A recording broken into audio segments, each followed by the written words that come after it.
You're listening to Arsenal Pass, a flesh and blood podcast for players by players. And all about strategy, leveling up, and the latest news in the world of Wraith. Welcome to Arsenal Pass. Welcome back to episode 202 of Arsenal Pass. Hayden Dale here with Pankaj Bhojwani. This week on the pod, we are talking Viserai, Living Legend. And what does that mean for the meta? Is this a new meta? Is this a slightly changed meta?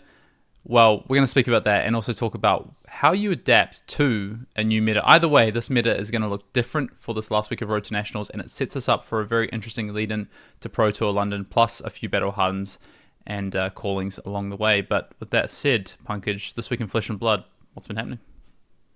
Before we get into that, I'm so excited for the main topic of this pod. We started off saying the main topic would be, how do you prepare for a fresh meta? How do you prepare, like, what are good decks for a day one meta? And then we decided to pivot it to a philosophical discussion on whether this is even a day one meta, and we're really looking forward to it. We'll do My both, week in right? Flesh and Blood. We're doing both. We'll do both. My week in Flesh and Blood, Hayden, I had a much better RTN this past weekend than the previous one. I'll get more into it. So in the Swiss rounds, I went undefeated. I went 5-0 in the Swiss until round 6. This was a 6-round Swiss RTN. We get pretty big RTNs out here in Seattle. It is amazing. And then in the 6th round, since I was already locked for top seed, I just conceded to my opponent so they would be guaranteed to get into the top 8. They hadn't qualified for nationals yet. And, he's a local, he's a pal. So I was like, all right, go ahead, make your top 8. And then quarterfinals, I paired against... Well, Marco, actually, for the Teklo Foundry, some people might know him. Shout out to Marco. And he's also looking to qualify for nationals, and I just let him have the win as well. I actually, once the quarterfinals were paired up and I saw that was against him, I just walked out the store. I was like, cool. Good luck. Hope you make it to finals. And I want to see you in Vegas, basically. So that was that. But the Swiss rounds, which I actually did get to play, I played Arachne Marinette, and the list felt pretty good, Hayden. I think it was pretty smooth and pretty powerful. I issued, so for those that don't know, for our Patreon, we do a pre-show, the Arsenal Pass pre-show every week, and I issued a challenge to Pankaj that if he could convince me by the time we finish recording the podcast today to play Marionette, I would, because so far with the list I've been playing in my games, it's felt a little bit janky of a hero. I've not been super excited, but I said, if you convince me, I'll play it for Road to Nationals this weekend. That's been me. This week in Flesh and Blood, no Road to Nationals, but I've been starting to get some grind in for this new post-Viserai meta. Just starting to understand what I think's good, what I want to play, looking ahead to London as well, and what I think is going to be the shakeout of the meta. I've been playing a few different heroes, I've been dipping in and out. I think this week probably I've played 7 different heroes across games, so not a lot of volume on each of them, apart from maybe 1 or 2. But yeah, just trying to get an understanding of what might be good. And we're going to, I guess, maybe if we could get to the end of this podcast, and I decide by the end of this podcast, maybe even in the comments, the audience can help me out here. Our listeners can help me out. If you're on YouTube, drop a comment. I need to know what to play this weekend. What should I play? You're going to listen to our discussion on a new look at the meta, right? Whether that's brand new or at least it's a day one of a somewhat fresh meta. Help me work it out from our discussion. What should I play if I don't already come to a decision by the time we get to the end of this pod? So I'll tell you what. Right now, my top contenders are Verdance, Yao, Marionette, Prism, Enigma. So there's quite a few in there. I mean, I would love to try and convince you, and I'm sure our viewers will as well, but we all know you're just going to go play Dash anyway, so what is even the point, Hayden? Oh, nah. Mix in the pocket. It's all right. All right, with that, Hayden, we do have some news to go over. First one, some Arsenal Pass news. We started a new content series. We were alluding to this the past 2 weeks. It's a monthly replay analysis of an official streamed coverage game where we bring on the pro player to talk about the game that they played. First episode is out. This one's featuring Yuki Lee Bender, extremely established player and content creator in her own right. Go check out the On the Bauble YouTube channel and podcast if you haven't. And yeah, go check out this new monthly series as well. The first episode was amazing. We got to talk about Yuki's Syndra list and her win at round 1 of the Calling Memphis. Yeah, great. I'm really excited for this, Pankaj, and thank you for doing this. I think great response to that first episode. If you haven't gone and checked it out, please do so. And I know you're doing some more of these and also some additional analysis as well. Some additional one for the Patreon. Yes, this one is in-house replay analysis. So just games that I've been playing in testing, The first episode is actually going to be me playing Marinette into a local of mine. So that is available for the Patreon members. Other than that, we have a couple of new previews. The Aurora Armory deck has now been officially previewed. One thing I want to shout out is there are reprints of Arc Lightning in this product, which I'm really, really excited for. I think that is awesome that they're reprinting. Actually, I don't know the value of Arc Lightning, but it is a very essential Majestic for the deck, and I'm glad that they're including it in the Armory deck. Yeah, I'm not sure either, but I think reprints are good for the game. I think they do need to find a way to get reprints in there, but also they've got to be careful about reprinting stuff and then these decks being bought out by people who just need access to that specific card for another deck. So I think it's such a great place to reprint staples for that hero in their Armory deck. So I really like this balance. Yeah, good to see Arc Lightning, and I'm excited for this Armory deck. I think it gives a lot to Aurora. I'm actually super interested in Aurora. Even just the first two cards we saw with Skyward Serenade and Skizik. I quite like those cards. So yeah. I've been high on Aurora for a while, and I think after this Armory deck, I expect her to be quite a force at PT London, and they previewed a bunch of cards, a bunch of new cards in the Aurora Armory deck, particularly in the equipment slots. But there's two that I think we're going to shout out right now in this new section, which I think are potentially the key ones to look out for. The first one is Written in the Stars. This is a blue, 0-cost, 3-block Lightning Runeblade action. And I feel like I can say that and people already know how relevant this is likely going to be, right? Blue, 0-cost, non-attack action, 3-block, that has lightning on it. Everything that you want in Aurora. And the text says, create an embodiment of lightning token. If you've dealt arcane damage this turn, draw a card. Very important to note, Hayden, this does not have go again on its own. It would be busted if it did. It was something I'm sure a lot of people missed when they first read it. It does not have go again. So looking to be more like a chain ender, like the last thing to do on your turn. You play this, you've dealt arcane, you set an embodiment of lightning, you refresh your arsenal. Whereas normally, a lot of times Aurora will need to pitch the whole card to the hero ability to make the embodiment of lightning. This one just gives it to you but refreshes the card. Yeah, you're right. So rather than just using your 2 resources, ending up with no arsenal, you play this, you still get your arsenal. And Aurora can arsenal almost any card in the deck. Like, in fact, actually just every card. So, and at least in the current version. So, yeah, I think this card's really good. I also think, you're going to find it's a block 3, which is huge as well, lightning card. And also, you've still got Lightning Greaves. Like, there will be times where you do play this that's not at the end of the chain or the end of the turn. Because of Lightning Greaves when you're going for some sort of turn that involves that. So yeah, it's very good. It replaces itself. It gives you an embodiment of lightning. That is definitely massive. So you also brought up Skyward Serenade just now, and I think along with Skyward Serenade and Written in the Stars, and what's like Arc Lightning already exists, and maybe Flicker Wisp sees a bit more of an uptick as well. Maybe people go into Sizzle as well.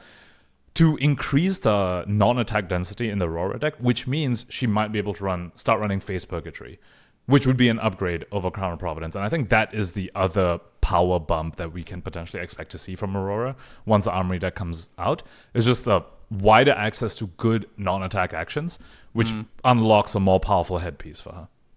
I'm not a Face Purgatory fan. I think that card is a bit of a trap. I like to the extent that I didn't register in Viserai when I played Road to Nationals the other weekend.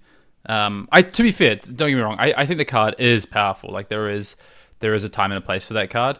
I think this format has not been the time and a place for it. Like there's not been necessarily things that these either these decks that present the value of go again, so they're going to present like 5-6 plus attack damage with wanting to keep specific cards back for the next chain or for Arsenal, for instance. Or reactions. Or reactions because your triggers in defense window. So, but I do think you'll see an uptick in Assassins, to your point. You'll see an uptick in places where, you might want to play face Purgatory. One thing I will say about Aurora is I think Aurora's strength, and I'm not necessarily think that we've seen this be built into because of just the lack of cards that we are about to see in the Armory deck, is just the consistency of like the lightning cards and the repeatability of very specific game patterns that isn't just like attack with my 0 for 4s, my 1-card 4s, and hope I have enough go again. And I do think you're going to see more of that with some of these cards. Like Skyward Serenade is a phenomenal card for that, I think. But I do think one thing that has been a big part of Aurora not bricking hands sometimes is having access to Crown of Providence to cash in. You're like, oh, I have these all 4 attack hands, and I have no instant to give my card go again this turn, sort of thing. Or I don't have a blue, so I can create an embodiment on this. All these sorts of things. So, yeah, Face Purgatory, powerful card, but I'm personally in the camp that card is often just not as good as just playing Crown of Providence in a deck that needs to cash in cards sometimes. So we discussed Face Purgatory in Viserai, I think a couple of weeks ago, and I was definitely with you on that in Viserai, but I think Viserai was a little more beholden to needing a specific hand texture to do something powerful. Hands, right? Whereas I think Aurora is actually a little bit more robust against something like that and can afford to give up only non-attack in a hand to Face Purgatory, especially when you consider non-attacks like Skyward Serenade or Flicker Wisp, which require some other thing to also be fulfilled for them to be strong. Flicker Wisp, you really want to pair with Arc Lightning.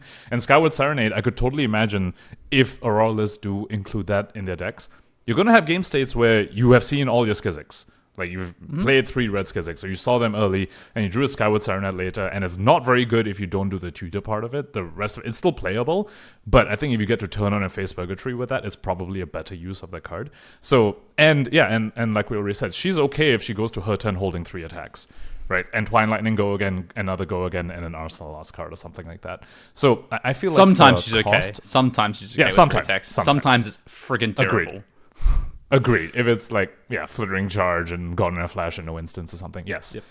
But I think, in general, I feel like she has a few more hands where she's okay giving up the only non-attack in it or something like that. So I could see this being a powerful upgrade, but to your point, she still does need to have a whole bunch of instants. She still likes playing some D-reacts, like Sigil of Suffering. So, maybe not. We will have to see. The other attack I want to point out, or the other card from the Armory deck, is Spark Spray coming out in red. So for those who don't know, Spark Spray, the red version, is a 0-cost lightning action attack. Attacks for 4, blocks for 2, and says when this is defended by 1 or more cards, you may pay 1. If you do, this gets +1. Yeah, we saw this in yellow already, is that right? Yeah, in the first strike decks, it was only in yellow. Yeah, no, I think this card is good. Again, my question, though, is how many 0 for 4s can you play in the deck, especially ones that don't have Go Again, or at least natural Go Again? And, is this going to take the place of one of the other ones that don't naturally have Go Again? Like, but what is that? Like, Gone in a Flash? Probably not. So, I don't know. This card is good, though, and I do think one of the things I really like about this card is that it's very good in the in-game. I do think that you do want ways to resource sink at times, and in the in-game, this could be it. But also, if you're just a pure damage race, a 0-4 no Go Again that blocks 2 is not necessarily the thing you want to see if you're not threatening like Channel Lightning Valley, etc., where you are forcing your opponent to block the cards. So, I don't know. This card is good, though, for sure. I think the prevalence of this card kind of comes back to our previous discussion on Face Purgatory and the non-attack density. Because I imagine if the non-attack density goes up, you would need to cut the cards like Gone in a Flash and Flittering Charge. And then this becomes a very, very easy replacement for those spots, right? Because those also don't have natural Go Again. And then you put this in there, so you're not really increasing your brick rate when you put this in, but then you get the payoff of this and you've got your higher non-attack density.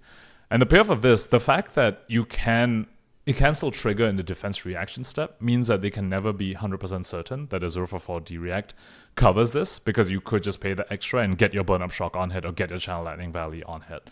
To your point about damage races, I probably don't see this coming in there too much, because if you have a spare resource, you'd probably rather use it on Starfall. But in the matchups where they're trying to block you a little bit more, and if this can sneak in your Burn-Up Shock or your Channel Lightning Valley, you could see that being pretty strong. Is the deck good at that point, though? Like, honestly, if you start cutting all these Go Again cards and you have less attack density to push damage for your Channel Lightning Valley or your Burn-Up Shock, like, should you be playing Aurora at that point? Like, that's kind of one of the questions I have about Aurora, is like, I have this theory, and this is something I've been testing a little bit this week, is like starting to play some like 1 costs and play less blues and play more yellows, right? And rely less on embodiment of lightning and having to like always go wide. And the deck just doesn't feel like it kind of works. Like, it feels like you're competing with yourself in terms of these cards just lose synergy, particularly your power cards like Channel Lightning Valley. And Burn Up Shock is a very powerful card. The turns, the games where you push that through versus the games where you don't, massive. Like, they're insanely massive. You saw it in your replay analysis. You're watching with Yuki, right? So I don't know. That's my question, is like, can Aurora actually flex? Or is it more that what comes out of this Aurora Armory deck is upgrades to the current kind of way of playing Aurora? Yeah, I think it remains to be seen. That we could very well see a shift entirely in the way they're built. Or these cards aren't good enough, and then they just stay the way, or Aurora just stays the way she is right now. Maybe just with like Skyward Serenade and Skizzix. Or there's a bit of a hybrid thing in the middle. It'll definitely require some testing, but yeah, I definitely agree with you that you are giving up some power when you cut like the flittering charges and the Gone Flashes. So it's like whether that exchange of power is worth it. Yeah, don't know. It's gonna be a great question too. One we'll have to answer very soon. Next in the news section, third week of RTN season just ended. We have our last week of RTNs coming up this weekend, but this past week we had, in the Classic Constructed wins graph here, we had Viserai at 24 wins, firmly leading the pack this past weekend. Looks like a lot of people wanted to take him for his last hurrah, and they successfully did that. After that, we had New at second place with 14 wins. That's a significant drop-off from the first place of 24. And then Aurora at 13. And then Prism and Syndra sharing the fourth and fifth place at 10 wins each. Prism catching up to Syndra over there for this third week of RTNs. Yeah. I mean, I think we expected this to happen with Viserai, right? It was going to go at the bang. The last 2 weeks, people have been piling on. Like, I know people have just been playing it. I actually, shout out, I got 4 different people message me on Friday and or Saturday and say, hey, I'm going to play your Viserai list at Road to National. You know, so I spoke about my Viserai list last weekend. I posted it up on Patreon with the Cybele plans and stuff from what I played the weekend before. Had like 3 or 4 people reach out and say, like, hey, I'm considering playing this. You know, would you change anything, etc. Like, people I know. And my friend, very good friend, one of my best friends, Dave, he was like, he shouldn't even tell me he was going to play. He just messaged me. He's like, oh, I'm at a RTN. I'm like playing your list. What would you do in this matchup? You'd never matchup thing for it. And I was like, oh yeah, I don't know, probably this. And then he just messaged me like 2 hours later, just a picture of his gold foil. I was like, nice. Contributing to that one there. He's done a good job there. Nice. I actually also heard, this might have just been a rumor, but I heard a lot of Viserai's splitting the finals and allowing the opponent to take the win so that Viserai doesn't get more LL points. That's hilarious. And he still ended up at 24 wins. Just goes to show the sheer number of people that just had to take him for his last round. Oh, it was massive amounts of people. It's interesting to see, you know, New there in second, considering how strong Viserai was this weekend. Do you think that is a lot of CYB news hanging in there? And what's what's been the appeal of playing New and what changes? I think I've been saying for a while, I think the New Viserai matchup is 50-50. So, but you've also been saying you don't think New's very good right now. Yeah, but that's more because of like Auroras and Syndras, not really the Viserai part of it. Sure. Yeah, I think the Aurora matchup is pretty tough for Nu unless she's like heavily tech for it. Syndra is actually still a bit more playable. Aurora is one I'm a little more nervous about. But yeah, I am also a little bit like looking at the top half of this graph here. I don't see too many matchups that you'd be very happy to take Nu into. So yeah, I'm not too sure. I do expect it more of it to be CYB though. I think just to combat like the Aurora, for example. I think CYB Nu has a better chance in Aurora than the regular Nu. Yeah, let's just quickly do this. Okay, so Viserai 50-50, Aurora, bad matchup. Yeah, I think CYB Nu has a better time into Aurora, but I still wouldn't be happy on the Nu side, I think. Prism?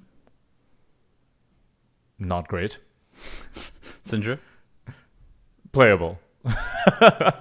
Wow, what about this one? Yeah. Because this one was a bit of a surprise, I think, but I know specifically this one of my locals, Vincent. Oh, Vincent is so interesting. That matchup is so weird because both of your cards, like both of you, have cards that function so differently in this matchup. Normally, you're like, oh, Leave No Witnesses is going to disrupt them, but then sometimes it banishes a Rune Gate off the top and a Rune Gate in the arsenal, and they're like, cool, now I can send 3 Rune Gates at you at the same time. Or other times, they're like, you send a stealth attack at them, and they're holding a bunch of Runeblade cards. They block with it, all gets banished, and they're suddenly sinking like 5 Blood Debt a turn or something, and they can't clear the banish zone. So that matchup is super interesting. I don't think I have a fully definitive grasp on it yet. I don't have super high level reps playing that matchup, but my current hunch is that it is Nu favored. Simply because it's just so much more on the Vincent to try and execute something, and it can just very easily just be disrupted. Yeah. Any other thoughts about the... Obviously, we spoke specifically about new. I do think it's interesting. I think all the top 5 make a lot of sense to me. Syndra dropping away, Prism kind of rising up to combat the Syndras and the Auroras of the world.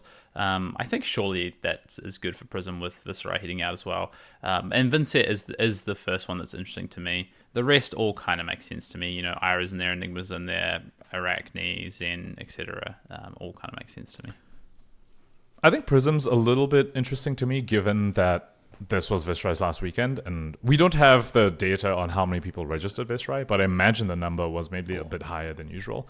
And so to have Prism match up with the number of Syndras, I think is a little bit surprising, because that Viserai Prism matchup is not very fun for the Prism, from what I've heard. I just think it shows the power of Prism against the rest of the format, though. Like, honestly, you look at the second most played deck, the second most winningest deck, Nu, Aurora, Syndra. Prism's good into all those 3, I think. So I think it's just it's like the level 2 deck, right? It kind of seems to me like Prism at the moment. So yeah, makes sense. Anything else in the news section you want to talk about, Hayden? Yeah, speaking of new content and things coming your way from Arsenal Pass in the very, very near future, as in like in the next day or two when this pod drops, gameplay series. Myself, Mr. Nick Butcher, we have a new gameplay series. We've done this before. It's been over a year. I think it's almost been 2 years since we last did this. I think we did this for... I can't even remember what set it was. That's how long ago it was. Like, crazy. I think it might have been Dynasty. I don't know. I think it was Dust Till Dawn, because I remember Nick Dust Till Butcher Dawn, playing Prism, a very interesting Prism list with 2 for 5 weapon, that one. Refractor. Yeah, it was. Oh, wait, was it? Whatever. Yeah, Reality Refractor. Yeah. So we've got a new series coming out. Four installment series, gameplay series, really diving into some interesting matchups post Viserai. The first one coming your way is Ira Syndra, which I think is very interesting because looking at this, classic constructed results, but also what I expect to happen with Viserai leaving is that Syndra has kind of been the default redline aggro deck of this previous meta and potentially this next meta. Aurora's maybe an interesting one within that and what that does. But Ira, I think, becomes a lot more playable once Viserai goes and has a very interesting spot in the meta and what it does. And Nick brings a pretty interesting Ira list to the table for our game. So definitely worth catching. We've also got heroes like Enigma, heroes like Jarl, heroes like Arachne Marionette, which I know people will be excited to see. Verdance, Aurora involved in our gameplay series. So all coming your way. And then we've got some Patreon changes, which we've been speaking about for a while, that aligns with this new content. That's all going live from next Monday. So if you're an Arsenal Pass Patreon, make sure you go and check that out. If you're not interested in being so, then check out our new structure that's coming your way from next week. Awesome. Finally, we're implementing the Patreon changes that we've been talking about for... Well, February. I think February was a target, and we didn't manage to. We wanted to get everything set up in the right way, new content out, all the things in the pipeline, cogs moving, all those sorts of things. So, yeah, excited to launch this next phase of Arsenal Pass with this content that we're supporting. Commander Cookout time. Pankaj, if you want to get your questions in for Commander Cookout, please do so. You can drop them in the YouTube comments below. Let us know that they are a question for Commander Cookout. You can email us at arsenalpassfab@gmail.com. You can... DM us directly, whatever you want to do. This question is another one from our not so recent now mailbag episode, but one of the questions that we didn't get to that we highlighted to come back to because good questions, to be honest. This is from Skiblet. Double shout out to the community in the Pacific Northwest, first of all. That means you, Pankaj, just so you know. Yeah, I know this person. He's awesome. Oh, cool. Okay. Question is... Playing competitively can be very expensive, from card acquisition to traveling and event costs. I know that card games are sort of a luxury hobby, but as someone someone with a truly competitive spirit, I want to be the very best, like no one ever was. Good reference. Do you have any thoughts or tips or tricks or anything in regards to trying to reach the top on a tighter budget, or how people get sponsored? Small tangent here, real quick. I was recently having a discussion with someone about go-to karaoke songs in the car, like when you're doing like a road trip or something. Pokemon? And the Pokemon theme song is the top of my list. It's Wow. the first thing. To answer the question though, sorry? I was just going to say, I said fair, but also I've heard you do karaoke and you didn't bust that one out, so just saying. Wait, did we not do that in Japan? I don't know if was it on there? Maybe we did and I've just forgotten. Yeah. Anyway, so to answer the question, I think with the current size of the game, the current size and state of the game, I don't think sponsorships are a reasonable expectation. at least right now. I think the only sponsorships that I've heard of are the min-max ones, and it's, it's like there's Michael Fung, there's Brody, and I think recently Michael Hamilton as well in that sort of thing. But it's really, really very, very small number of people, and it's very, very... I think min-max is the only entity that I know of that actually like sponsors Flesh and Blood players. So that I wouldn't say is a very reasonable expectation. But in terms of trying to reach the top on a tighter budget, as the question asks, I think my best answer, the best avenue, is winning locally, and then using the gold foils, probably selling them sealed. Honestly, that's just your best return on return for the value. Don't risk opening them, and selling them sealed is how I know a lot of people try and fund their trips to say like nationals or sometimes even overseas.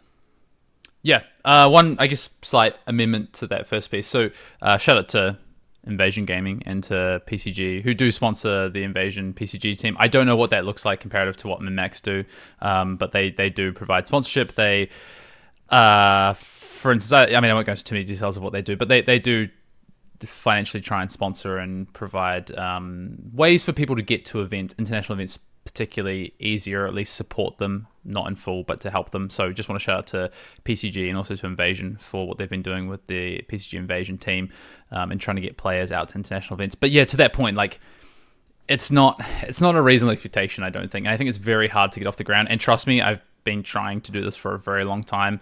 Shout out to Matt Rogers. Like me and him have had many discussions about this. We've had a couple of iterations of even like a team or a sponsorship to try and like help this happen for players, like specifically to try and help more players get out to events has been our goal. And it's not easy because it's just not the financial return for the sponsors, unfortunately. Like it is really difficult.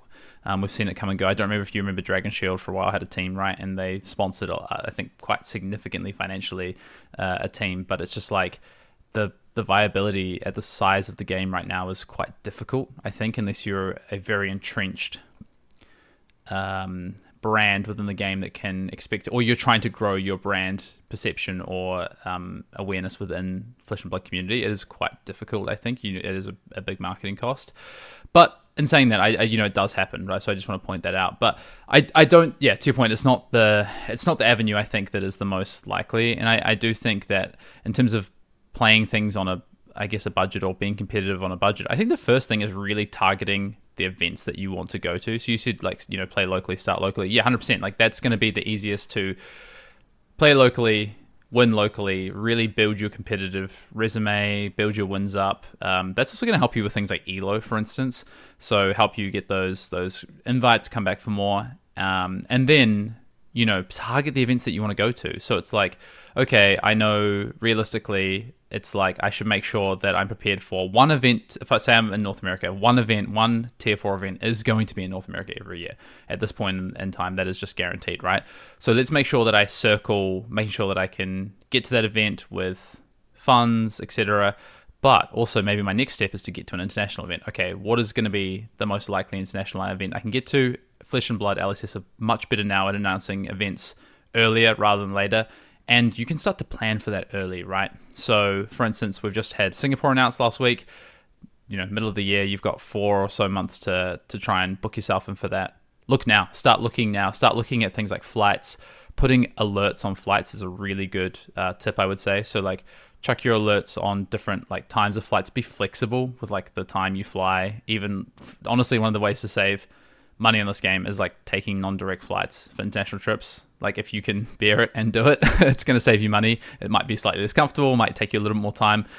I think there's like this whole thing of like, what's your currency? Like what's the currency you have to expend? Is it time or is it money, right? Like it's really hard if you have neither, like in terms of like, you don't want to push the budget on either your time or your financial expenditure into the game. But if you can stretch one of them, you can do it budget friendly, whether that's time budget or cash budget.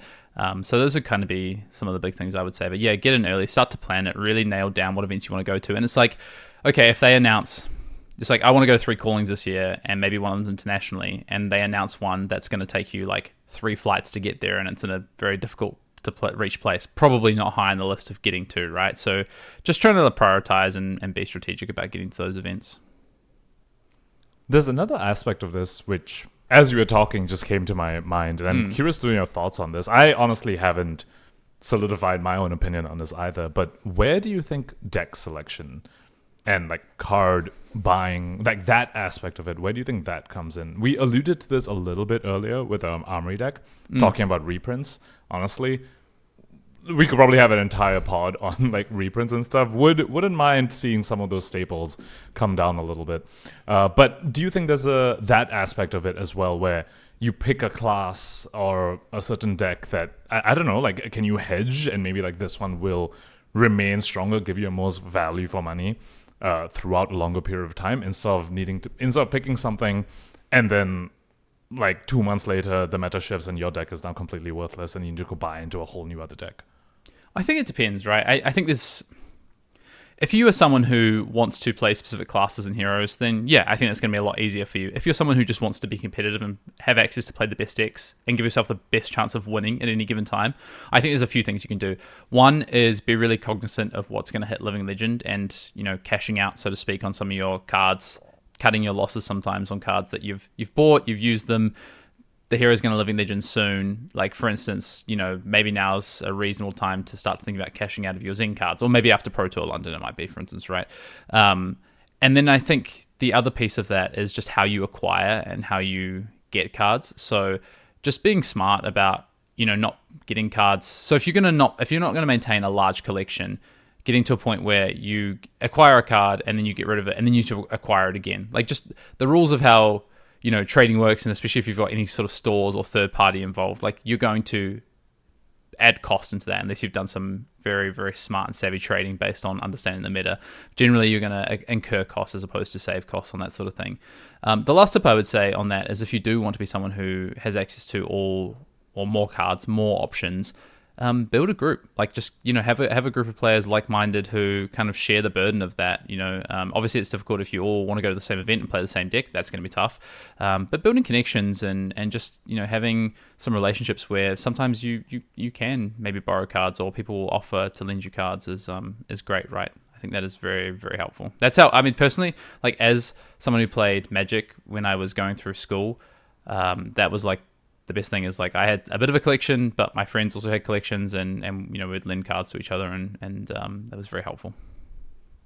I actually want to add on to that. I mean, the question starts with a shout out to the PNW community, and actually I want to add on to that as well. My first full year of playing the game, my CNCs were actually borrowed. I didn't buy my own playset of CNCs until like almost a year into the game, playing competitively. So yeah, I think that aspect of it, like borrowing from people around you, borrowing from people in the community who are generally, it feels like the Flesh and Blood player base is very, very open to just lending people cards. Yeah, and now look at him, Moneybags Pankaj over here with his Kasai CNCs. No, I'm kidding. I think you just have regular CNCs, right? Yeah, it's just, I don't bling out my stuff at all. I mean, we had the conversation. We had the Command and Cookout question, right? A few weeks ago. It was like, do we bling out? I was like, I don't bling out my stuff unless I can find a cheap version. Like, my new mask is a Japanese gold foil version, but that's because I got it cheap when I was in Japan. Yeah. What's your new hero? Which one are you playing with? Oh, I have the Japanese anime one. Yeah, I knew you would. All right. Great Command and Cookout question. Shout out to community. Shout out to being smart and savvy about playing Flesh and Blood. Yeah, like there's so many ways that I think you can do it on the budget that you want to do it on. Like, everyone's got a different reason for traveling. So if primarily your reason is to play a bit of a value game, play competitively, but do it in a way that's sustainable. First of all, sustainable doesn't mean winning to, you know, cover your costs. It means doing it so it's sustainable to the budget that you feel is reasonable, and wins become additional, right? They become like nice surplus back, but that shouldn't be how you plan your trips. But if you're someone who's, you know, I know a lot of people will do it as like, oh, it's my holiday for the year, or it's like one of my 2 holidays for the year, my vacations, whatever you say in North America. So I will plan it around that, and you know, I'm not going to travel on quite as tight of a budget, sort of thing. And so it's a sliding scale. But I do think there's definitely ways to game on a budget, for sure. People have been doing it for years. Grinders have been doing it for years. So there's always ways to... I mean, we might not be the 2 best placed people to speak to that, but I think when it comes to travel, we've done a lot of it for this game. And I would say that just the way you travel, the places you stay, how early you book, how prepared you are for things, how much you plan things out is a good way to win out on those things. Absolutely. Get your questions in. Yeah, as I say, get your questions in the kind of Cookout. We want more. Moving on to the main topic of today's pod, Hayden, what to play in day one of a new meta. So, just lay the ground a little bit. Meta shifts happen all the time, right? It happens regularly. Either with new set releases like we just saw with the Hunted, or with Heroes LLing, particularly in the past. Oldhim LLing was caused such a massive ripple effect and a massive meta shift. And so in this episode, we want to discuss at a bit of a higher general level, what sort of decks should you prioritize when you are entering a fresh meta? So the first weekend after the meta has shifted in a significant way, what sort of deck should you be aiming for? Now, we will also discuss some specifics coming up for this coming RTN, like this weekend, for those of you playing. We will talk about specifics, but mostly we want to focus on a general aspect. How can you take these learnings and apply them in the future when meta shifts happen again? So that was what we want to discuss in this pod, but also as we were talking about this being the main topic, Hayden brought up a very, very interesting point, which is this weekend even a day one meta? Did the meta shift that happened with Viserai LLing, did that constitute a strong enough meta shift to call this a day one meta? So before we go into what is strong in the first few weeks of a fresh meta, we're going to go over how fresh is this meta now in the first place. One thing I want to start with is just how... So traditionally, when you'd say a fresh meta, the reason it's fresh is because of... so there's two aspects to what makes something fresh. There is the aspect of new cards coming in and new heroes coming in and an unknown element, right? Of like, oh, what does this hero do? What do these cards do? What does that mean for matchups, right? But the thing we've seen with Flesh and Blood is that actually a lot of the time, new cards don't necessarily make the same impact as Living Legend does, right? More so a hero leaving and the void that creates for other heroes to come in and fill has been a much bigger impact to Living Legend. You just cited Oldhim leaving. That opened up the pathway for many decks that couldn't compete because of Oldhim just holding them down so much, being able to compete. So there's like kind of those two elements. What I will say though, and the reason this is quite interesting to me is, okay, Viserai was one of the best decks, if not the best deck, right? So clearly creates a void. The one thing that's different this time around as to when Oldhim hit Living Legend is there's so many more heroes than there was at the time when Oldhim hit Living Legend. There's so many cards that have come into the game for those heroes in the last 12 months that I think there's also almost this element of newness to an extent of like, well, if a hero becomes more playable, it's almost a new hero because it's not been playable before, and we've not really had that before. So I think I'll use an example with let's use Verdance. I think Verdance, we've seen a few results recently, right? If that was a bad matchup into Viserai and now becomes potentially more playable, how much do people know about Viserai? How much do they know how to play into Viserai? I'll use Vincent as an example. If that was so held down because it was just the worst Runeblade or the worst rune chant wielding Runeblade because of Viserai, but now sort of steps up into maybe being the preferred option and is better in the meta, how much do people know how to play against that deck? How much of experience have they had against it? So I think what's really interesting with this question of is this a true day one meta is that this example of what we're about to walk into is unlike any fresh meta potential that we've had before. To your point, I think the term gatekeeper comes to mind over here. Mm-hmm. When Oldhim LL'd and the Icelander LL'd and Dromai LL'd, those were very much gatekeepers in those formats. They were causing a lot more restriction on the format than perhaps Viserai was, which is, I think, what makes this conversation particularly interesting. It's how much of a gatekeeper was Viserai. Yeah. So Viserai was a gatekeeper. Like, we did discuss this last week as well. He was gatekeeping, like, the Florians and, like, the Jarls and, like, the Victors. Like, those were, like, hard matchups. And Viserai was really saying, hey, you need a very good reason to bring those decks because I'm here. I'm very, very strong, and I will just beat you almost always. But I think we can agree that he wasn't as gatekeepy as when you think about like the Dromide, like actually saying you literally just cannot dare to play an assassin while I'm around. Or like when Icelander was around, it's like you just try and play Uzuri into that, or Bolt into that. It's actual, you just cannot do this. So I guess to some extent is maybe this conversation of how fresh is this meta? Is that just relating to how much of a gatekeeper is Viserai? Are they both just explicitly related in essence, like linearly related? It's just not simple. That's the thing. It's just not simple. Like, it's not as simple as saying yes or no, it was a gatekeeper. Yes or no, it has an impact. Yes or no, these heroes now have more relevancy.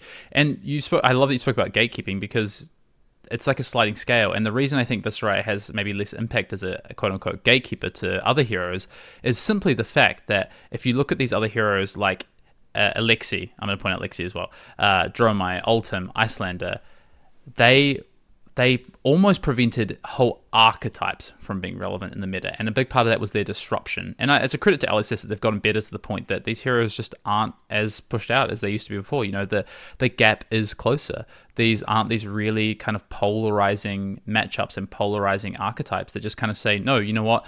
Oh, hey, you want to play that? Well, too bad. Ice is in the meta and you can't play your red line hero because it's just unplayable.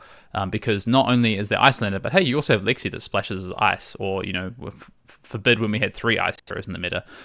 So there is just like, that just doesn't exist as much anymore. So when it comes to Viserai, I think yes, gatekeeper. But if we take a step back and say, what did it gatekeep?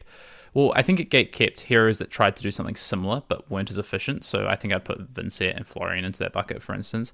And I think it gatekept heroes that couldn't deal with 2 axes of attack because of how prevalent it was. Will that remain? Maybe, because maybe Florian and Vincent rise and take its place. But honestly, how likely is that? It's more likely that we see a shift to some of the other really powerful heroes in the format. And that's why I do think that it will be quite a fresh meta, because I think we're going to, or semi-fresh, because we're going to see aggro decks have a lot of impact, which I think we're already seeing that, because I think their positions not changed necessarily, the Syndras, the Auroras, but what will change is the decks that people play to react to that. We spoke about Prism in the news section. It's reacting to a lot of the heroes in this format, but now you open up avenues, I think, to something like Guardian being able to potentially slip into that spot of being able to be a reactive. I think Assassins become more playable, to be honest, in that space as well, because now the decks that just can't deal with that split damage or those setup turns that Viserai could do. So to me, it's more about almost the level 2 of the meta becomes a bit fresher.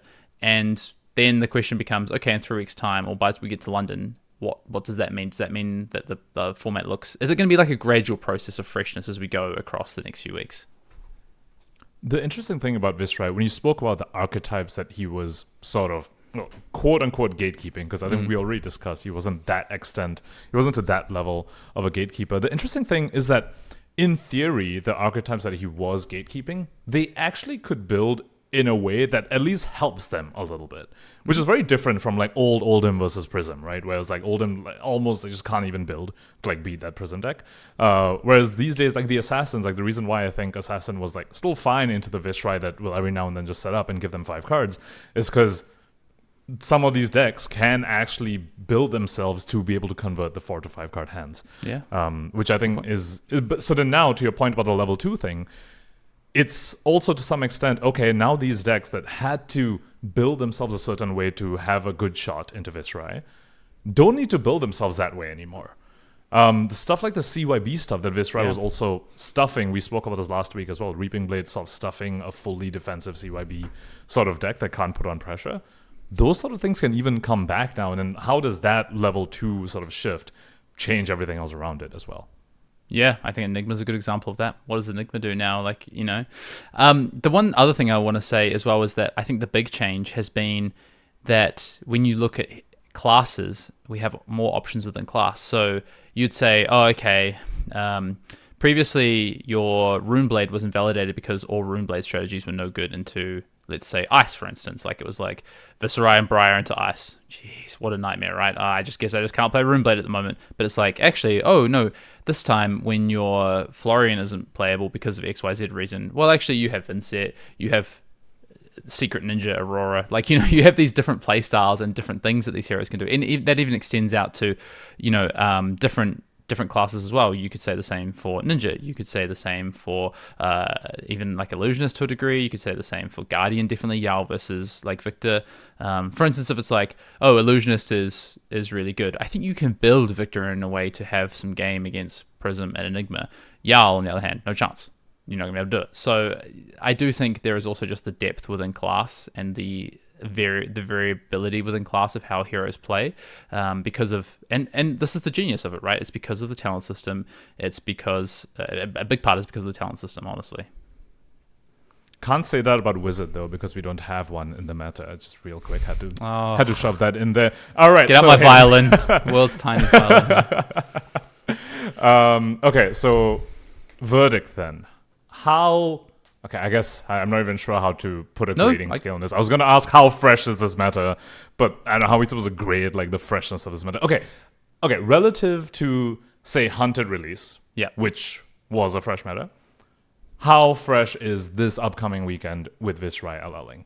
What's Like more? Let's start with more or less than like Hunted. Okay. release. Well, what I'd love, I'm down with that. But can we also first think, what is the freshest meta we've ever had? Like, what is the time where it's like, oh, this meta feels so fresh? To me, like it might be after Starvo Ultimate LLing. World. I think Starvo LLing. Starvo, but Chain was still around, and there wasn't many heroes then. Oh yeah, Chain was around. Yeah, that's a good point. Oldham, I could see Oldham being there. Yeah, or I actually think the freshest meta we've had potentially is when Heavy Hitters released. Like KO came in, Warrior became playable. My second was going to be MST release, actually. Okay, I can buy that because those heroes were buffed. That's kind of cause the meta just reduced to Zen and Nu, right? That was the meta immediately post MST release. All right, I won't use that scale then. Okay, more or less fresh than the Hunted. Oh, that's a great question, actually. More or less fresh. So let's break it down. The Hunted came in. The biggest impact was Syndra immediately, right? Viserai was already kind of seen as maybe the best deck coming out of that because Dash.io had the hit. CYB Enigma just won Worlds. So I think that meta was like semi-fresh. I'm going to say similar. Like, honestly, similar. Like, I don't think it'll have more impact, and I don't think it'll have much less impact than the Hunter coming out, this change. I could see it being less, but the only reason why I think it's a little bit less is because, if I recall, Hunted release, people were a lot lower than Syndra than they should have been. Yeah, that's fair. Well, it's kind of what it is. It's like Syndra actually came and actually did shake up the meta, but people like weren't expecting it, and so she had a bit of a larger impact than I think. You know, if people were expected for it, she probably wouldn't have. Actually, no, that's a very weird way to phrase it. People are expecting an extra shift doesn't change how much the shift is. No. Okay, you know what? Yeah, I'm with you. I'm with you on a similar level where we probably see a couple of new players, but there's still going to be a whole bunch of the existing players doing the thing. Let's say if the Hunted releasing was a 10, doesn't matter what it's out of. The Hunted releasing is a 10, and 0 to 1 is no change at all. I think it's like an 8 to a 9. Like, I think it's slightly less impact to your point. I agree with you on that about the Hunted, but I don't think it's far off. Like, honestly, I think what's interesting is that some heroes are going to change how they build and play, but I think we're going to see some really interesting things. Like, hey, Vincent starts to creep up. Is it actually just good hero and people are going to play it? Prism, is that going to rise to be one of the best decks in the format now? Are we going to see the smattering of warriors and guardians come into play? Is Ira really relevant? Is Marionette actually a good deck like Pankaj says it is and going to have a good time with Viserai leaving? These are all questions that we have to answer, and honestly the question to all of those could be no. Like, it's just going to be an aggressive format, but something has to rise to combat the aggressiveness of the format either way, whether that's Prism keeps its trajectory, whether it's some amount of Guardian comes in, whether it's new just finding a way to be that default. Like, something has to change in some way, shape, or form, so it can't be completely non-fresh. Like, there is going to be some freshness to the format. I'm going to change my answer where I said it was slightly less than the Hunted. I'm actually more. going to give it... I'm going to say 10. I'm going to say it's going to match the Okay. Hunted release of level. And I think a big part of it may not be new heroes specifically, but a bit of what I was alluding to earlier. I think builds are going to change significantly enough that it will just look very, very different. And I think there will also be new heroes too. So I'm going to give it a 10. So with that, Hayden, what should people play when the meta is fresh? Hunted release or any other previous set release, or suddenly a hero LL'd, and you expect some churn in the meta, you expect new things. You don't know what to expect, rather. What should you register so that you are best positioned to perform well? It's a great question, Pankaj.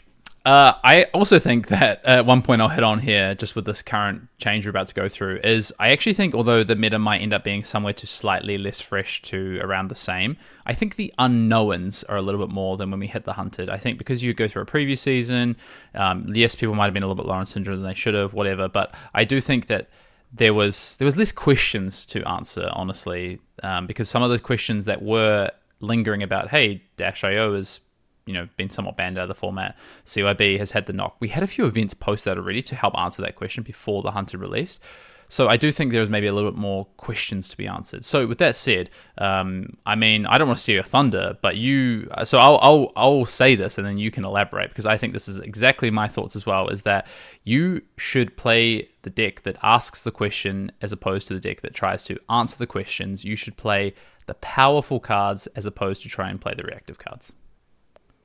In other words, you want to play the deck that does maybe not necessarily linear, but it does the powerful thing that's not reactive. It's doing the active, powerful thing. And the reason why I really wanted to talk about this week is because I hear this phrase being thrown out a lot, which is play the deck that asks the question. But how do you define what is a deck that asks the question? I think it's a little difficult to honestly just give a very generic response to what is a deck that asks the questions. But an example that sticks out very clearly in my mind is actually PT Amsterdam meta, where very clearly Zen is the deck that's asking the question, and then Nu is the deck that is answering the question. And those were sort of the two poles of the format, if you will. I think that's the clearest example of this is a deck that's asking a question, this is a deck that's reacting to the deck that's asking the question. And what we're talking about here is that for the first weekend, the first few weeks of a fresh meta, you want to be playing a deck that's a lot closer to the Zen side in the PT Amsterdam meta, which is the deck that is asking your opponent to react to it, rather than the deck that's trying to do what Nu was doing in that meta, which is answering. I think the way you said it's maybe difficult to put it simply. I don't disagree. This is how I would try and simplify it, though, which is you want to do something proactive, and when you sit down for a game, you are generally going to do the same thing in every game and ask your opponent, what are you going to do about it? And the things you will react to is hate or your opponent trying to stop your plan. That will be what you react to. But another player sits down with a linear proactive deck, doesn't change your game plan. You're going to do the exact same thing. And that's what asking the question is about, I think. It is about the fact that you're going to do the powerful thing, you're going to do it repetitively, and if your opponent can't stop you from doing the thing, either by killing you before you can kill them or having enough disruption to stop your plan, then you will win the game. I think that's a great way to put it, actually. And I think one thing that makes it maybe not always so clear-cut, I think actually the PT Amsterdam thing, the Zen Nu, was actually fascinating. It's actually really complex, I think. It was. It's fascinating how, in a sense, how clear-cut that one was specifically. Yeah. But most of the time, you have your decks that are in this sort of gradient, right? Every 100%. Deck is... Yeah, the decks lie on the spectrum of how linear they are, how much they're asking the question, so to speak, and how much they're reacting. I think, if you look at how... Use Worlds, for example. Yeah. Like Dash.io, were people going to show up with... There was this question, right? Are people going to show up with 9 boom grenades in the deck and play this pure linear deck? Or are people going to play a bit more of a react... We saw Sam Sutherland in top 8 with a more combo-focused version because he decided that was the correct plan to play, was a slightly more reactive version as opposed... reacting to what the meta's doing as opposed to just saying, I'm going to do my thing and I'm going to close my eyes and if you stop me sort of thing. Oh, even the ninja decks these days, right? Like wax-ons and wax-offs, for example. I think is this sort of package that came in as a reaction to certain other things in the meta, but they are still fundamentally aggro decks, are still fundamentally doing the asking the question. They've just maybe shifted a little bit towards the reactive side, which they should to get a much better win rate. But yeah, most decks usually fall somewhere in the spectrum of they do. Linear to reacting. But what we're saying is for this first weekend, for the first... As lean, the meta lean is that way. Shaken out. Yeah, lean towards asking a question. I'm also that's my philosophy of this game. I will always lean towards the more proactive strategy, the more repeatable game plan. That is just always my philosophy for this game. It's why I think, I've really struggled, honestly, Pankaj, with trying to pick up and play Assassin because so much of your game plans change depending on the opponent and the texture of the game can change. I actually really like textures of game changing within game, but I don't necessarily love it before the game starts. There's this whole philosophy of when you sit down, and this comes down to proactive versus reactive, to your point, right? Where do you sit on that scale? There's the whole thing about, okay, you can almost, win or lose a game. Well, you're not necessarily winning it, but you can lose the game in sideboarding all the time, I think. And that's the pre-game stuff based on how you set up your deck, how you decided to play. Did you bring the right cards? I was listening to Majin Caleb was like talking about his Battle Hardened win, which is an insane story, by the way. But he was like, oh, like I planned to play Poison the Well, but I forgot to bring them and I had Snags instead. It's like that kind of thing of like, okay, did you get paired into the CYB deck and then lose to it because you didn't have Poison the Well, because you lost in like pre-build or sideboarding? Like those are the things that I personally try to avoid. And I will say for this like next few weeks, and when it comes to a new meta, those are the things that I think majority of players, unless you have a really good handle on a hero or a really good handle on meta, you should also avoid. Small tangent on that. I was so upset with him when I listened to that story time, because I was like, dude, I had Poison the Wells on me. You could have just borrowed mine, but he never asked. He did borrow my Warmongers Diplomacies, though, which he still hasn't returned. What the heck, Margin? Anyway. Putting him on notice publicly. Man, there was something I wanted to say as you were going on that, and then the tangent kind of just shot it out of my mind. My fault. I'll apologize. Oh, good. I do want to shout out Azalea here as one of those decks that I think is on the linear side of the spectrum of like asking questions and stuff, but has some element of reacting. This might be a little bit to what you were alluding to when you talk about the amount of hate that they're packing. I think the sort of arrows that Azalea chooses to bring changes from meta to meta, and there's some aspect of that as well, right? Like we're currently in a meta, at least maybe while Viserai is still around, we're in a meta where Hamstring Shot is incredible. Destroys Auroras, destroys Syndrome. Maybe not destroys, but it's like giving them a Frostbite, which is something that they definitely don't want. Oftentimes also affects Viserai's. But then there was the Heavy Hitters meta where Fatigue Shot was an amazing arrow to bring in that meta, for example. There's also Guardians around. I think that is just, once again, a little bit of an element of how linear decks even have these little dials that move them towards... that puts them on the spectrum where they move towards like being a little more reactive.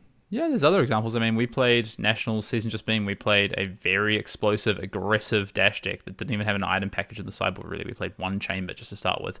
And we played T-Bones and Magnetic Shockwave as disruption pieces in that deck, right? So that slightly reduced our damage output, but it was to, try and answer a question that was being asked of the format with Zen. So there's definitely different. It's like you said, it's a sliding scale, and when you dial it up, you still have ways to dial it across into that reactive a little bit while still being ultra proactive. So it's a very, in some ways, it's like it's actually a circle. It's not a flat line, right? A flat spectrum. So it's really interesting. I guess let's talk about it. I think Syndra's success is really derived from being that pure proactive piece in the meta through the first few weeks of the Hunted season.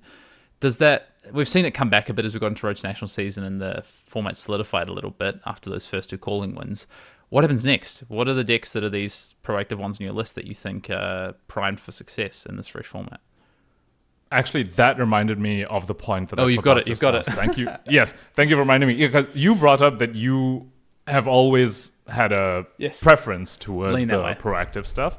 Yeah, and I'm the exact opposite. I love the decks where I need to find the answers. I love the decks where my power cards are different based on the matchup, and I really had to study and practice this matchup to understand how much I'm supposed to value certain cards over the other, at which point in the game is my strategy supposed to shift, and does my strategy shift at all based on the hero that my opponent flips up. I mean, we've had those conversations about Icelander, how that was the sort of deck that did that all the time.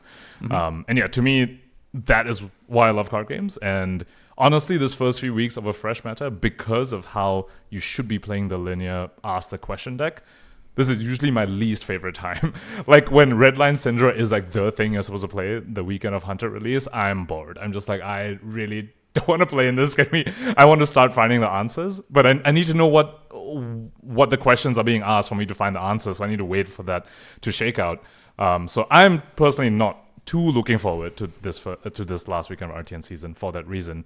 My picks... Can I just add, because I know you're about to go into your picks, but can I just add to that, because I think it's so fascinating. I think we do truly sit on opposite ends of the spectrum. But one thing I will say, and this is something I just did speak about before, but I just want to kind of flesh out this point a little bit. I think really what you find is deck building. You are a deck builder. You love deck building. You find your answers to your questions in the way that you set up your 80 cards and then how you go into your games, and the texture changes game to game based on that, right? And I just spoke before about deck building, sideboarding versus in-game. I love coming up with an 80 cards that I think can really attack the meta, to your point. So I do love being able to understand a meta, but not for the reason of like necessarily choosing the right cards for the matchup. It's more about the right cards for the meta to execute my plan. And I still love flexing turn to turn. Like, that is honestly one of my favorite parts of the game. I'll use Enigma as an example, right? I've said this anecdote many times on the pod now, but Worlds Day 1, I felt like I had a not very good deck list of Enigma, at least for me and my play style. I didn't enjoy it. I felt like it was too reactive. I changed for the calling. I switched to a more proactive build that I spent time on, and my 80 cards felt really strong in terms of getting me to what I wanted to do game to game in a very proactive way. But then the games themselves felt so different, and it's still a very cool way where there's still a lot of decisions to be made. I still used my power cards in different ways. So I just wanted to make that distinction, because I do think there is a way you can still, without going the full just bam, bam, bam aggro deck, because that's not my, I hate playing aggro decks. Like, that's not my style. So I think if, we are on opposite sides of the spectrum to a degree, but maybe not as much as we think. And that's why I say maybe it's actually a circle. Oh yeah, to be clear, I think when we talk about doing, like, playing the deck that asks the question, or the deck that does the, in a sense, doesn't have to be powerful aggro thing, where the game plan, where the game plan doesn't change too much, going from game to game. That's not the same as play the aggro deck. Yes, and actually, it's not. Yes.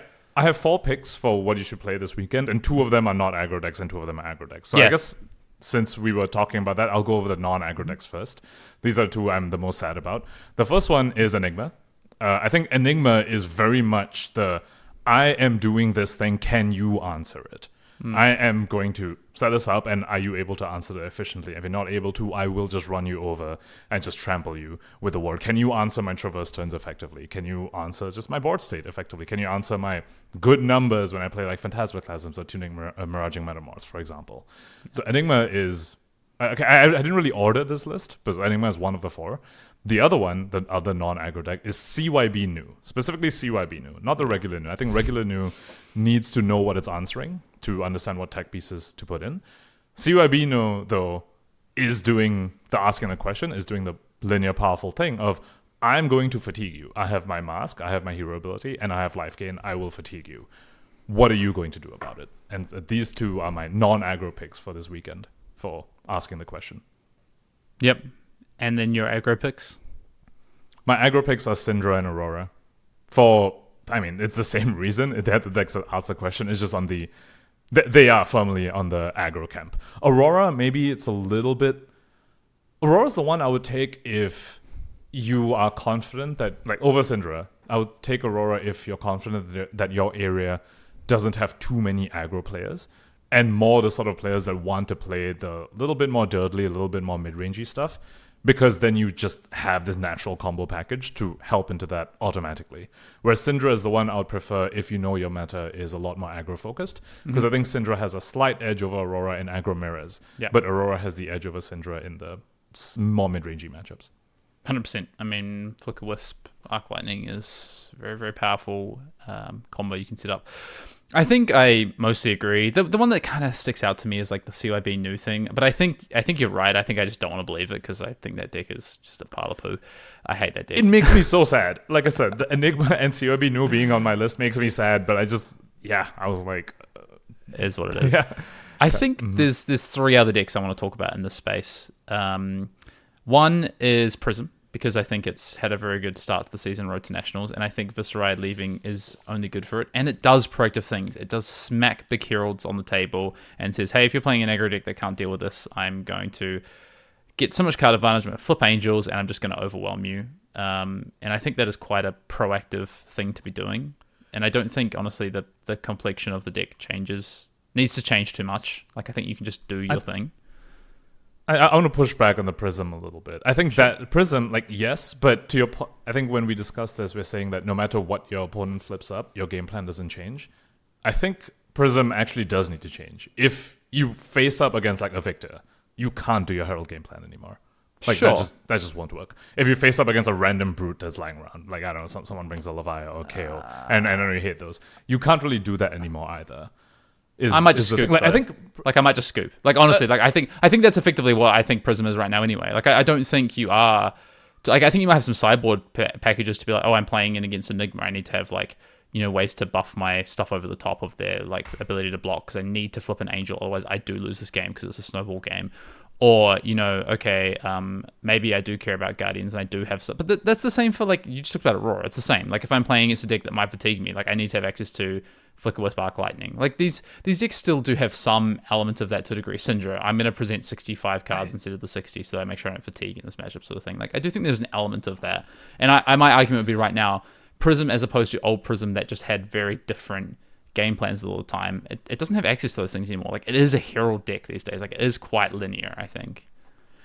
Which is why I wouldn't recommend it for this first weekend, because because these new unknowns, right? We don't know who is going to come out of the woodworks. What if this weekend happens and suddenly people realize, hey, you know what? KO is back on the menu, or like Levia is like back on the menu, or like Victor is actually a force in the meta, and which is why I'd be like, if you're bringing a deck that it can't actually execute what it wants to do fairly consistently across different hero flips, then it wouldn't be my recommendation for the first weekend. That's the question, right? Yeah. Like, how easy... This is why you should just default to the powerful thing, because if you think that Prism isn't as powerful as some of these other decks in terms of just being a good linear deck, then yeah, don't play it. Because I think you can say that that's the same for... People go, oh, you know what? I think this meta is going to be very aggressive. I'm going to play a full fatigue Jarl Guardian deck, CYB Jarl, and that's my answer to this format, is like, I'm just going to fatigue all these aggro decks. Like, people can also just come to that conclusion, and you're not going to be able to do your thing in those games as an aggro deck. So, but what I think it comes back to is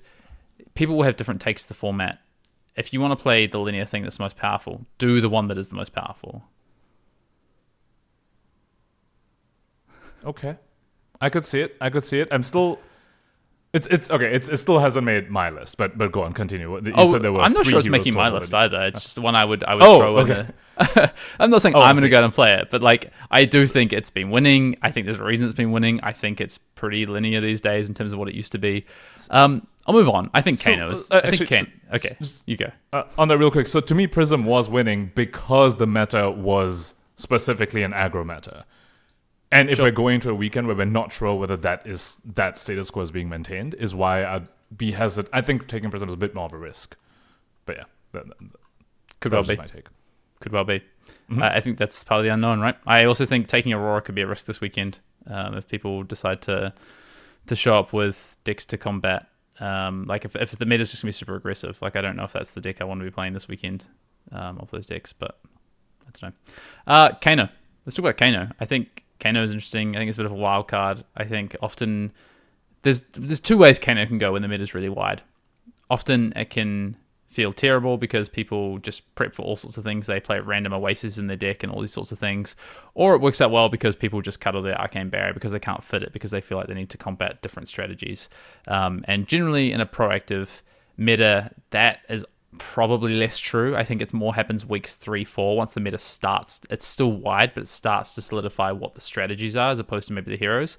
So I think Kano maybe not the best pick for this week, but might be a great pick in say 2 weeks time if you're heading to a Battle Hardened, for instance.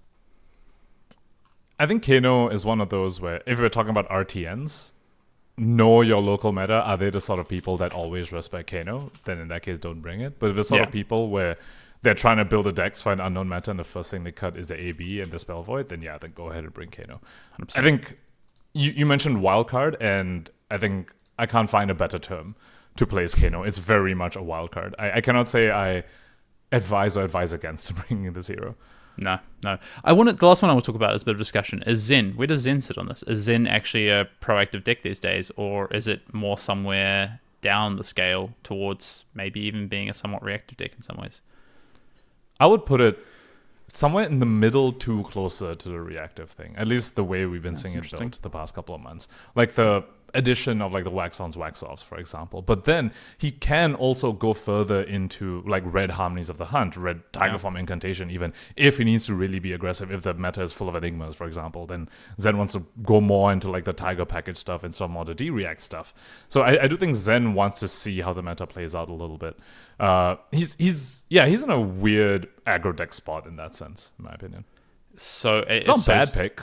No, I can't, and this is the thing I want to get a handle on because I think it informed my choice to play this weekend, is what is the best just default aggro deck? Like if you just lean as hard as possible into being the best kind of damage dealing proactive thing, is it Syndra? I mean, Zen actually might be able to put up a case of being like, hey, if I just draw Transcend every turn, and I don't bother with playing all these defensive cards in my deck. But I guess the problem now is that it just lost so much from bonds and things like that. It just can't compete in the same way they used to, and that's why people move towards the wax on, wax offs, and being more of a kind of quote unquote mid rangey kind of deck, I guess. I think to answer your question of the best aggro deck, or like the default aggro deck, I think the one that's the most well-rounded in my eyes is Aurora. Because you have the game plan into a Dirtly decks, and you have a game plan to other aggro decks. Sure, you're a little weaker into the other aggro decks compared to, like, say, Syndra, but you aren't completely lost when you pair up against, like, a Victor or a Jarl. So I think Aurora's, like, the most well-rounded, and Syndra's the closer to the leaning towards the, I'm just going to do this thing, and are you able to block me out? Are you able to answer me? Okay, let's talk a little bit about, so we've talked about proactive decks, and we put Enigma in there, which I think is a great shout. I think that has reactive elements to it, but it just honestly wants to slam numbers and slam ward on the board. Its build is going to look different potentially. That's one thing that's going to be maybe hard to answer, is what build of Enigma should you play specifically. If we move down towards a bit more of the mid-rangey stuff, these decks that want to play, some amount of proactive but reactive plans, they need to fuel maybe their Banish Zone, for instance, in the case of Florian, Jarl, Verdance, Victor. Where do you think these heroes sit? Do you think is there a reason to play any of these this weekend, or just stay clear of them? I feel like it's a bit of a gamble to bring some of these heroes, because you don't really know the sort of tech pieces to bring it. Now, so we spoke about play the deck that asks the question, don't play the one that needs to answer the thing that's asking the question. And the example I want to bring up here is not a specific deck or specific hero, but a specific card which recently has come in and out, and that's Weakest Link. I think the story of Weakest Link's prevalence in the meta kind of encapsulates the point I'm trying to get across here, which is before Hunted release, when MST was rampant across the meta, Weakest Link is a card you want in your mid-rangey decks to slow down the Zens, or to even just make it awkward for the News and Enigmas that are running around. Post-Hunted release, though, we've been seeing this card being cut from a lot of lists in favor of Erase Face, because Viserai is back and being a massive force in the meta. Syndra is back and Syndra's released and being a massive force in the meta, so they swapped the Weakest Link for the Erase Face. And that's the sort of point I'm trying to get across here, where when you pick the mid-rangey decks, like the Earth Heroes, or like the Jarls, there are certain pieces like the Weakest Links that you don't know which one you're supposed to bring in yet, because you don't know what you are trying to answer. And these are decks that need to have these answers to be able to match the decks that are asking the questions. Yeah, I just couldn't put it better myself. I think it's so true. Knowing which of these cards you meant to play and which ones you aren't. And there's... I don't want to go too deep down a rabbit hole, but when you play a deck that has to play reactive pieces, what happens is that you play a game, and you go, okay, I'm going to disrupt my opponent with XYZ card. So I come in, I attack. Yes, I've drawn the hand that presents 15 damage and presents a Erase Face. The classic is I love Spears of Cerealian Enigma, for instance. Yeah, the old 3-card hand Spears into Erase Face against my Syndra opponent. Great. I've taken the tempo. I've forced them on the back foot. They've had to block with their shitty 2 blocks, and they're going to present not much damage next turn. And then I draw up my hand, and I have 2 Transcend cards, another random blue, and a defense reaction. What do I do? I mean, I've taken tempo, and now I have a 4-card hand that doesn't actually capitalize on that tempo, and that is the problem with playing these reactive decks as well. Is they have to be so well built to make sure that your ratios are right, that your game plan is executable, and then things still have to go right after that as well, and you still have to draw the cards at the right time. So I just think, when it comes to those things, that's why I just kind of want to stay away, particularly in the first few weeks, from any deck that needs to place some amount of reactivity in the deck. That's an excellent point, and I think that also touches a little bit on reps, right? When you need just reps into the decks that are asking the questions, so that when you look at a hand, okay, this is a pivot hand, or this is a hand I can take the damage for, and maybe I'll get punished if I draw specifically 2D reacts in the next hand, but this is the way I actually can. This is my way to win the game, because you have those reps. But first weekend of RTN, when you're going to be playing a bunch of decks and a bunch of deck builds that you haven't played against before, you don't know the answers to these questions. You don't know which of your hands are the strong ones to pivot off of, or what are the sort of hands that can punish you down the line. So, that's the other reason to not really play the mid-rangey stuff, in my opinion.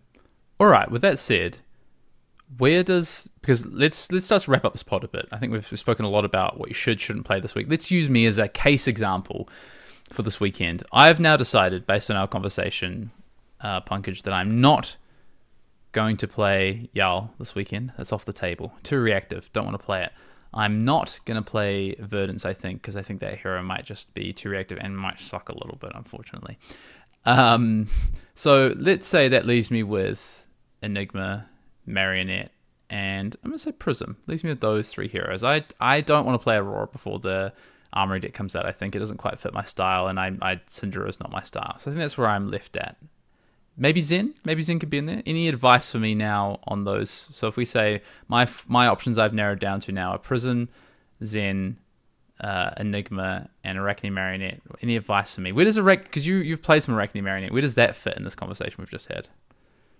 Assassins are so weird, right? Because Assassins, it feels like they are the class that are built to react the most depending on what's happening in the meta. I think the card that comes to mind, for example, is Art of Desire Body, right? Suddenly that's a card that's being played a little bit more now because like Syndra's around. Even Infiltrates. Infiltrate is so funny because I remember putting Infiltrate in my deck being like, oh yeah, my opponent's cards are better than mine.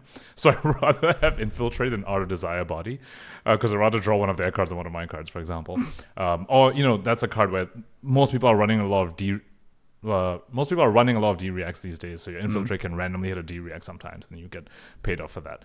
I think Marinette is a little bit closer to the aggro-y side as far as Assassins go, like compared to like Nu, for example. They're a little bit more on the, okay, I can send damage and ask my opponent difficult questions. But it's still, there's a reason it wasn't on my list of decks I would recommend to people. It's still reactive, right? This weekend. Like, although it's aggro, it's still reactive because of the card choice, like you just spoke about. Exactly. So, of your picks, as much as it pains me and it kills me inside to say it, only one of those heroes was on my list. So I would recommend Enigma, which I know feels very, very almost sacrilegious for me to say play the Illusionist, Hayden. But yeah, that would be my advice.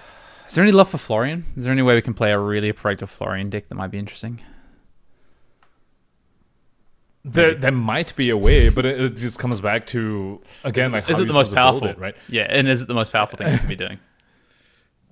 If you want to beat the Enigmas and stuff, then yeah, you'll put Bramble Sparks. I've seen some with even Channel the Millennium Tree and stuff like that. But then it's also what are the aggro decks, how you like combating them. It's just there's too many questions. Yeah, the Florian deck needs to figure out what answers it needs. Yeah. And we just don't have that yet until the meta shakes out a little bit. All right, well, I've narrowed things down. I've not exactly said what I'll play this weekend, but I'll tell you what, if I decide before I go to bed tonight, I will throw up on the Arsenal Pass Patreon the deck I'm going to play and whatever sideboarding plans I might have as semblance in case anyone wants to, for some reason, emulate my thought process that we've gone through in this podcast. Or maybe you want to do your own thought process based on our discussion on this podcast. Let us know in the comments below if you're on YouTube, or pop over to YouTube, drop some comments below. Let us know what you think, first of all, of this discussion. Second of all, what you think this thought process might lead you to play this weekend for Road to Nationals. Can't wait for all the Auroras and Syndras to jump in. Maybe we'll hear some really interesting stuff. Maybe people will pick out the wild cards and Kanas. Maybe some people have some interesting thoughts that even we didn't get to think about. So you spoke about Azalea. Maybe there's love for Azalea because it does kind of a bit of both of what you said. So yeah, I'll go away, have a little think. I'm definitely playing tomorrow, so I need to work out what to play. But I'll come up with something, I'm sure. And before I end up playing like friggin' Jarl or something. I'm not playing Jarl.